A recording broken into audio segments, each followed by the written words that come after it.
Sri Kuberan TV நேயர்களுக்கு astro KS ஐயங்காரின் பணிவான நமஸ்காரம். நேயர்கள் அனைவருக்கும் விஸ்வாவசு தமிழ் புத்தாண்டு நல்வாழ்த்துக்கள். எல்லாருக்கும் சௌக்கியமும் மங்களமும் உண்டாகட்டும். ஏப்ரல் 14, 2025 13, 4, 2026 வரணும் உண்டான காலகட்டத்தை தமிழ் வருஷ பிறப்பு, தமிழ் வருடம் என்று சொல்கிறோம். அது தமிழ் மாதத்தின் மூலியமாக தமிழ் வருடம் விஸ்வாவசு வருஷம் பிறக்கிறது. இப்போது நம்மளுக்கு போன வருஷம்ன்றது பார்க்கும்போது குரோதி வருஷம்னு சொல்கிறது. இப்போ விஸ்வாவசு வருஷம். சரி, இந்த விஸ்வாவசு வருஷத்தில் என்னென்ன கிரகச்சாரங்கள், கிரக மாற்றங்கள் இருக்குது, இந்த வருஷம் பிறக்கும் பொழுது என்ன கிரக நிலைகள் இருக்குது, என்னென்ன கிரகங்கள் மாற்றங்கள் அமையிறது, பெரிய கிரகங்கள் வருட கிரகங்கள்னு சொல்லக்கூடிய சூரியன், அதாவது குரு, சனி, ராகு, கேது இவர்களுடைய மாற்றங்கள் என்ன, மாத கிரகங்கள்னு சொல்லக்கூடிய சூரியன், செவ்வாய், புதன், சுக்கிரன் இவா 4 பேரும் மாத கிரகங்கள்னு சொல்லக்கூடியது. சந்திரன் தினக்கோள், அதாவது 2.25 நாளைக்கு ஒரு ராசியிலிருந்து அடுத்த ராசிக்கு போகிறார். பொதுவாகவே பார்த்தீங்கன்னா இந்த வருடம் பிறக்கும் பொழுது தமிழ் வருடத்தின் ராஜா அப்படின்னு குறிப்பிடக்கூடியவர் பங்குனி மாதத்தின் அமாவாசை வரக்கூடிய நாளின் அடுத்த நாள், அதாவது இந்த தெலுங்கு வருடம் யுகாதி இருக்கு இல்லையா, யுகாதி வருஷம் பிறக்கிறது இல்லையா, யுகாதி தெலுங்கு வருடம் பிறக்கக்கூடிய நாளை அந்த நாளின் ராஜா, அந்த நாளின் நாயகன் யாரோ, அதாவது கிரகம் எதுவோ அதுவே இந்த புது வருஷத்தின் ராஜாவாக எடுத்துக்கொள்ளப்படுறது. அதனால் இந்த வருஷம் பார்த்தேன்னா சூரியன் ராஜாவாகவும் அவரே சேனாதிபதியாகவும் அவரே அர்க்காதிபதியாகவும் வரார். இதை தவிர பார்த்தாலேனால் அதாவது சந்திரன் மந்திரியாக இருக்கார். அது எப்படி சந்திரன் வரார் அப்படின்னா, இந்த வருஷம் விஸ்வாவசு வருஷம் பிறக்கிறது இந்த திங்கட்கிழமை, அதனால் சந்திரன். அதே மாதிரி பார்த்தாலேனால் ஆவணி மாதம் சேனாதிபதி எப்படி டிசைட் பண்ணுறது அப்படின்னா, சேனாதிபதினு சொல்லக்கூடியது ஆவணி மாதம் வரக்கூடிய முதல் நாளை சேனாதிபதியும், ஆடி மாதம் அப்படின்னு சொல்லக்கூடியது சஸ்யாதிபதி. இதெல்லாம் எதுக்கு முக்கியம் அப்படின்னா, சஸ்யாதிபதி அப்படின்னா இந்த விளைச்சல் எப்படி இருக்கும் அப்படின்னு சொல்லக்கூடியது. சேனாதிபதியை எதுக்கு சொல்கிறோம் அப்படின்னா, இந்த இராணுவங்கள், அதை தவிர தளவாடங்கள், அதை தவிர நம்முடைய பாதுகாப்பு, இதெல்லாம் இதை ஆளக்கூடியவர் யார் அப்படின்னா சூரியனாக இருப்பார் இந்த வருஷம். அதனால் என்ன ஆகும் அப்படின்னா, இந்தியாவினுடைய பொதுவாகவே இது லா அண்ட் ஆர்டர் ரொம்ப ஸ்ட்ராங்காக இருக்கும். மிகவும் கடுமையான சட்டங்கள் பாயக்கூடிய காலகட்டமாக இருக்கும். ஏன்னா சூரியனே ராஜாவாக இருக்கார். அதை தவிர வரிகள் கொஞ்சம் அதிகமாக இருக்கும், விலைவாசி கொஞ்சம் அதிகமாக போகக்கூடிய வாய்ப்புகள் நிச்சயமாக உண்டு. இதை தவிர பார்த்தாலேனால் இந்த செவ்வாய் உங்களுக்கு அதாவது இந்த வருஷம் தனாதிபதினு சொல்லக்கூடியவர் செவ்வாய். தனாதிபதி அதாவது தானியாதிபதினு சொல்லக்கூடியவர் செவ்வாய். தானியங்கள்லாம் விளைவிக்கிறதுக்கு செவ்வாய்ன்றதுனால நெருப்பின் மூலியமாக இது தானியங்கள் அதாவது லாஸ் ஆகக்கூடிய வகைகள் வாய்ப்புகள் மிகவும் அதிகமாகும். அதை தவிர இது தானியங்களுடைய ஸ்கேர்சிட்டி கொஞ்சம் அதிகமாக இருக்கும். அதாவது தானியங்கள் கிடைக்கிறதுல கம்மியாக இருக்கும்.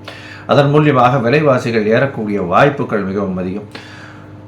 தங்கம் விலை ஏறக்கூடிய வாய்ப்புகள் நிச்சயமாக உண்டு. தங்கம் அதிக உச்சம் தொடக்கூடிய வாய்ப்புகள் மிகவும் அதிகம் இந்த வருஷம் பார்த்தாலேயானால். இது ஏன்னா குரு பகவான் 3ஆம் இடத்துல போகிறார். அது அவருடைய வீட்டையே வேறு 9ஆம் இடத்த பாக்கியஸ்தானத்தையும் பார்க்குறார். அதனால் தங்கத்தின் விலை அதிகமாக போகக்கூடிய வாய்ப்புகள் நிச்சயமாக இருக்கும். அதை தவிர பார்த்தாலேயானால் இந்த வருஷம் மழை கொஞ்சம் அதிகமாகவே இருக்கும். ஆனால் தேவையான அளவிற்கு மேல் பெய்யும், தேவையான இடத்தில் பெய்யாமல் போகும். தேவையான இடத்தில் பெய்யாமல் போகும்னா நகரங்களில் கொஞ்சம் அதிகமாக பெய்யக்கூடியதாக இருக்கும். இதன் மூலியமாக இந்த வெள்ளம் வர்றது, அந்த மாதிரியான பிரச்சனைகள் கொஞ்சம் அதிகமாகவே இருக்கும். அதனால் தண்ணீர் பற்றாக்குறை சற்று இருக்கக்கூடிய காலகட்டமாகவே அமையும். சரி, மொத்தத்தில் இந்த வருஷத்தில் பார்த்தேன்னா சூரியனுடைய கட்டுப்பாட்டில் எல்லா விஷயங்களும் வர்றதுனால நாட்டை ஆளக்கூடியவர்களுக்கு நல்ல ஒரு ஏற்றமான காலகட்டமாக இருக்கும். இருந்தாலும் கடுமையான சட்டங்கள் கொஞ்சம் அதிகமாக வரக்கூடிய வாய்ப்புகள் நிச்சயமாக உண்டு. சனியும் ஆட்சியில் போயிருக்கார். இந்த வாட்டி கும்பத்திலேயே போய் ஆட்சியில் இருக்கிறது, மூலத்திரிகோண வீட்டில் இருக்கிறதுனால தொழிலாளர்களுக்கு மிகவும் கடினமான காலகட்டமாக இந்த வருஷம் அமைய போகிறது. பற்றாக்குறை கொஞ்சம் அதிகமாகவே இருக்கும். தொழிலாளர்கள் மத்தியில் பண வரத்து அதிகமாக இருக்காது. ஃப்ரீ ஃப்ளோ ஆஃப் மணி இருக்கிறதுக்கு வாய்ப்புகள் மிகவும் கம்மி. வியாபாரிகளுக்கு சற்று பின்னடைவு இருக்கும். ஏன்னா இந்த வருஷம் பிறக்கும் பொழுதே புதன் 12ஆம் இடத்துல நீச்சப்பட்டு போகிறார். விரயங்கள் வியாபாரிகளுக்கு கொஞ்சம் அதிகமாகவே இருக்கும். லாசஸ் கொஞ்சம் அதிகமாக இருக்கக்கூடிய வாய்ப்புகள் நிச்சயமாக உண்டு. இருந்தாலும் நீச்ச பங்கம் அடைகிறார். அதாவது இதை விட்டு வெளியில் போகிறதுனால நல்ல ஏற்றங்கள் கிடைக்கக்கூடிய காலகட்டமாகவும் அமையும். வியாபாரத்தின் மூலியமாக இந்த ஷேர் மார்க்கெட் இண்டிசஸ்லாம் பார்த்தீங்கன்னா, ஷேர் மார்க்கெட் இண்டிசஸ்லாம் உள்நாட்டு உற்பத்தி வெளியில் போய் அது ஒரு பெரிய ஏற்றத்தை கொடுக்கும்.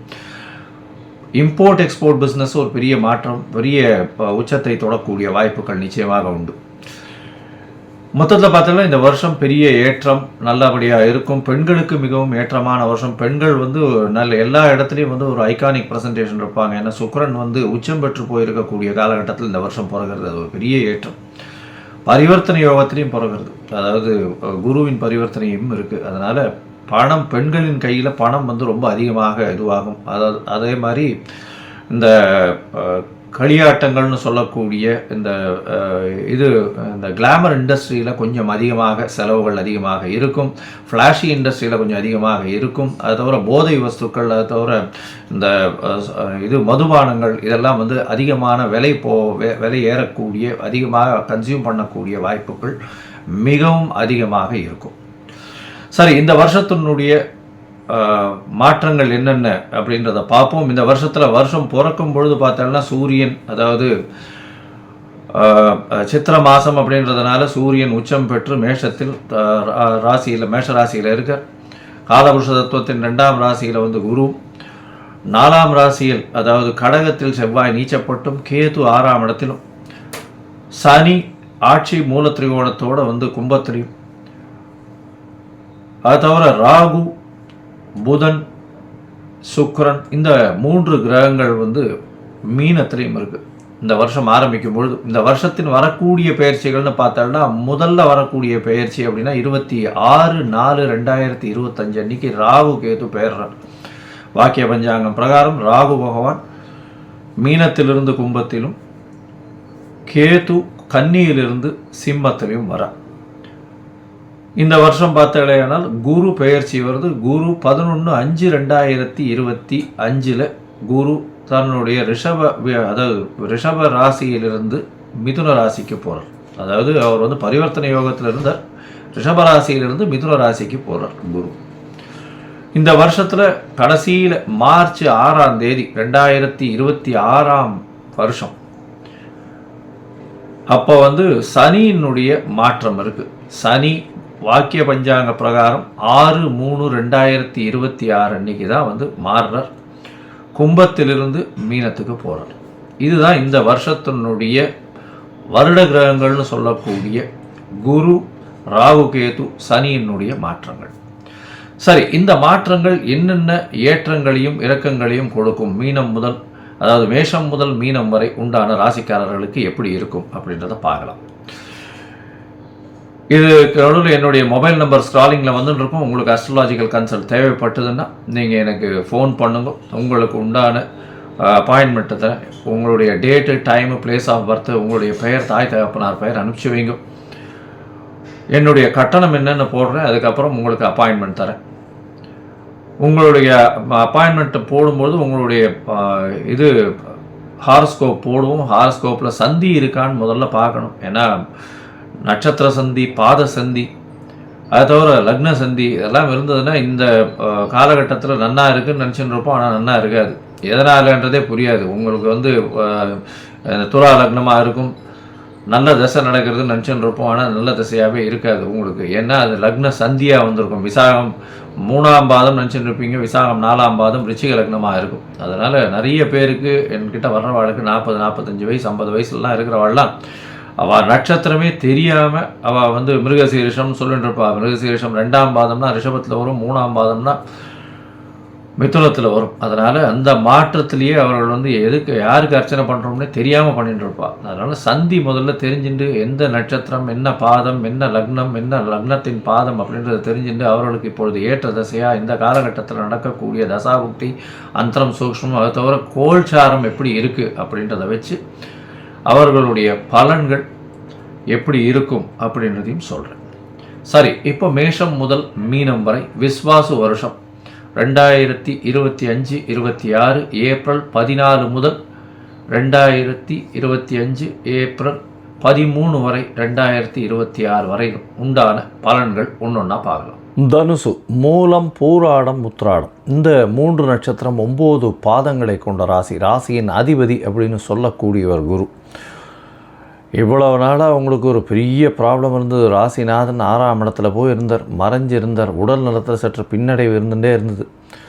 இப்போ பார்த்தாலேயானால் இந்த வருஷம் ஆரம்பித்ததுலேருந்து பார்த்தாலும்னா குரு உங்களுடைய ராசிக்கு 7ஆம் இடத்துல போகிறார். பொதுவாகவே பார்த்தாலும்னா வருஷ பலன்னு சொல்லும் பொழுது குரு, சனி, ராகு, கேத்துவனுடைய மாற்றங்களை வச்சு தான் வருஷ பலனை சொல்லுவோம். இந்த குரு உங்களுடைய ராசிக்கு ராசிநாதன் 7ஆம் இடத்துல போய் இருக்கிறதுனால கண்டிப்பாக திருமண பாக்கியம் உண்டு.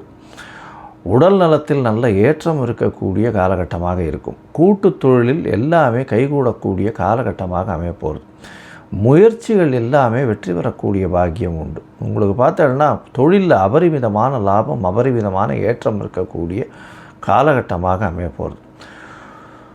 உங்களுடைய ராசிக்கு பார்த்தாலேயானால் ராசியிலேயே பார்க்குறார். அதாவது உங்களுடைய ராசிக்கு 7ஆம் இடத்துல இருக்கக்கூடிய குரு பகவான் 26/11/2025 உங்களுடைய ராசிக்கு சப்தமத்துக்கு குரு உங்களுடைய ராசியை பார்க்குறது பெரிய ஏற்றம்.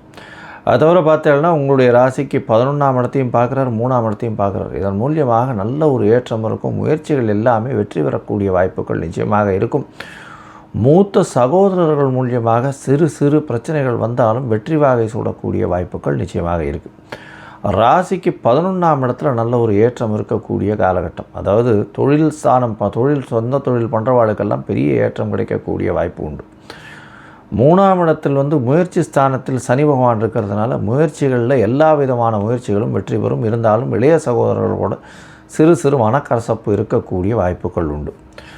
திருமண பாக்கியம் உண்டு. 2வது திருமணம், அதாவது கல்யாணமாய் பிரிஞ்சிருந்தாங்க, அதாவது தனியாக இருக்காங்க, இந்த மாதிரியான பொசிஷன் இருக்கும்பொழுது 2வது திருமணம் ஆகக்கூடிய வாய்ப்புகளும் இந்த வருஷத்தில் நிச்சயமாக வரும். 11ஆம் இடத்தை குரு பார்க்குறதுக்கு கண்டிப்பாக பெரிய ஏற்றத்தை கொடுக்கக்கூடிய காலகட்டமாக அமைய போகிறது. உங்களுடைய ராசிக்கு பார்த்தோன்னா முயற்சிகள் அனைத்தும் வெற்றி பெறக்கூடிய வாய்ப்புகள் உண்டு. 26/4/2025 பார்த்தோன்னா உங்களுடைய ராசிக்கு 4ஆம் இடத்துல இவ்வளவு நாளாக ராகு இருந்தவர் உங்களுடைய ராசிக்கு 3ஆம் இடத்துக்கு வர 9ஆம் இடத்துல கேத்து போகிறார். இதன் மூலியமாக என்ன ஆகும் அப்படின்னா முயற்சிகள் எல்லாமே வெற்றி பெறும். புதிய முயற்சிகள் எடுப்பீங்க. எடுத்த முயற்சிகள் அனைத்தும் வெற்றி பெறும். எந்த இடத்துலேருந்து, அதாவது உங்கள் எழுத்து பணியில் இருக்கிறவங்க, கவிஞர்கள், கலைஞர்கள், கட்டுரை எழுதுகிறவங்க, அதை தவிர தங்க வியாபாரம் செய்பவர்கள், அதை தவிர பேங்கிங் இண்டஸ்ட்ரியில் இருக்கிறவங்க, இவங்களுக்கெல்லாம் பெரிய ஏற்றம். டீச்சர்ஸு, ப்ரொஃபஸர்ஸு, இவங்களுக்கெல்லாம் பெரிய மாற்றங்கள் வரக்கூடிய வாய்ப்புகள் உண்டு. 3ஆம் இடத்தில் இருக்கக்கூடிய சனி மிகப்பெரிய ஏற்றத்தை கொடுக்கக்கூடிய காலகட்டம். ராகுவும் சேர்ந்து இருக்கிறதுனால அபரிமிதமான எண்ண அலைகள் அதிகமாக ஓடக்கூடிய காலகட்டமாக அமையும். இந்த வருஷத்தில் பார்த்தாலேயானால் உங்களுடைய ராசிக்கு 9ஆம் இடத்துல கேத்து இருக்கிறதுனால தந்தையின் உடல்நல சற்று பின்னடைவு இருக்கக்கூடிய வாய்ப்புகள் மிகவும் அதிகம். இதனால் கொஞ்சம் ஜாகிரதையாக இருக்கிறது நல்லது. ஹாஸ்பிட்டலைசேஷன் ஏதாவது போக வேண்டிய கட்டாயம் வரலாம். கொஞ்சம் ஜாகிரதையாக பார்த்துக்கிறது நல்லது. வெளிநாடு போய் படிக்கணும்னு நினைக்கிற மாணவர்களுக்கு சற்று பின்னடைவு ஏற்படும். ஏன்னா 9ஆம் இடத்துல கேத்து பகவான் போகிறதுனால சிறு சிறு பிரச்சனைகளை உண்டாக்குவார். இருந்தாலும் உங்களுடைய விடாமுயற்சியின் மூலியமாக வெளிநாடு சென்று படிக்கக்கூடிய, மேல் படிப்பு படிக்கக்கூடிய பாக்கியத்தை நிச்சயமாக கொடுப்பார். உங்களுடைய ராசிக்கு பார்த்தீங்கன்னா 3ஆம் இடத்தில் இருக்கக்கூடிய சனியின் மூலியமாக எல்லா விதமான முயற்சிகளும் வெற்றி பெறும். மொத்தத்தில் பார்க்கும்போது இந்த தனுசு ராசிக்காரர்களுக்கு ராசிநாதன் சமசப்தமத்தில் வர்றது பெரிய விசேஷம். திருமண பாக்கியம் நிச்சயமாக உண்டு. இவ்வளோ நாளாக திருமண தடங்கள் இருந்தவாளுக்கு திருமண பாக்கியம் உண்டு. உடல் நலத்தில் நிச்சயமான ஏற்றம் இருக்கும். எடுத்த காரியங்கள் அனைத்தும் வெற்றி பெறும். முயற்சிகள் அனைத்தும் வெற்றி பெறக்கூடிய வாய்ப்புகள் நிச்சயமாக உண்டு. தாயின் உடல்நிலையில் நல்ல ஒரு ஏற்றம் இருக்கும். தந்தையின் உடல்நிலையில் சற்று பின்னடைவு இருக்கக்கூடிய வாய்ப்புகள் மிகவும் அதிகம். வெளிநாடு போய் வரக்கூடிய வாய்ப்புகள் நிச்சயமாக இருக்கும். உங்களுடைய ராசிக்கு 2வது திருமணம் பார்த்து கொண்டிருப்பவர்களுக்கு கண்டிப்பாக 2வது திருமணம் ஆகக்கூடிய வாய்ப்புகள் கண்டிப்பாக உண்டு. தொழில் சற்று பின்னடைவு இருந்தாலும் வெற்றி பெறக்கூடிய வாய்ப்புகள் நிச்சயமாக இருக்கும். முயற்சிகள் அத்தனையும் கைகூடும். பார்ட்னர்ஷிப் தொழில், அதாவது கூட்டுத் தொழிலில் நிச்சயமான வெற்றி கிடைக்கக்கூடிய வாய்ப்புகள் கண்டிப்பாக உண்டு. இந்த தனுசு ராசிக்காரர்கள், அதுவும் அதாவது ப்ரொஃபஸர்ஸாக இருக்கிறவங்க, டீச்சராக இருக்கிறவங்க, குருத்துவம் வாய்ந்த தொழில் செய்பவர்கள், அதாவது அந்த இது வைதிகம் செய்யக்கூடிய வாத்தியார், இந்த மாதிரியான இருக்கிறவர்கள், அவர்களுக்கெல்லாம் பெரிய ஏற்றத்தை கொடுக்கக்கூடிய காலகட்டம். உங்களுடைய ராசிக்கு 3ஆம் இடத்தில் இருக்கக்கூடிய சனி எல்லா விதமான முயற்சிகளிலும் வெற்றியை கொடுப்பார். இருந்தாலும் இளைய சகோதரத்தோட சிறு சிறு பிரச்சனைகளை கொடுக்கக்கூடிய காலகட்டமாக இருக்கும். போட்டி, பொறாமை, இந்த மாதிரியான விஷயங்களில் பிரச்சனைகள் எல்லாம் சுமூகமாக செட்டில் ஆகக்கூடிய வாய்ப்புகள் நிச்சயமாக உண்டு. மொத்தத்தில் பார்க்கும்பொழுது இந்த தனுசு ராசிக்காரர்களுக்கு 85 விழுக்காடு பெரிய ஏற்றமும் மாற்றமும் இந்த வருஷம் இருக்குது. இந்த வருஷத்தில் இந்த ராமேஸ்வரம் பக்கத்தில் ஜெகநாதர் கோவில் இருக்குது, ஆதி ஜெகநாதர் கோவில் இருக்குது. ராமரே ஜெகநாதரை அர்ச்சனை பண்ணதாக இது சரித்திரம் இருக்குது. அதனால் திருப்புல்லானி போய் சேவிச்சிட்டு வர்றதன் மூலியமாக உங்களுக்கு எல்லா விதமான ஏற்றமும் மாற்றமும், உங்களுடைய அதாவது பிரம்மஹத்தி தோஷம், எல்லா தோஷங்களும் நீங்கக்கூடிய வாய்ப்புகள் நிச்சயமாக உண்டு. ஸ்ரீ குபேரன் டிவியை பார்த்தமைக்கு நன்றிகள். மேலும் இது போன்ற தகவல்களை தெரிந்து கொள்ள ஸ்ரீ குபேரன் டிவியை சப்ஸ்கிரைப் செய்யுங்கள். மறக்காமல் பெல் ஐக்கானை கிளிக் செய்யுங்கள்.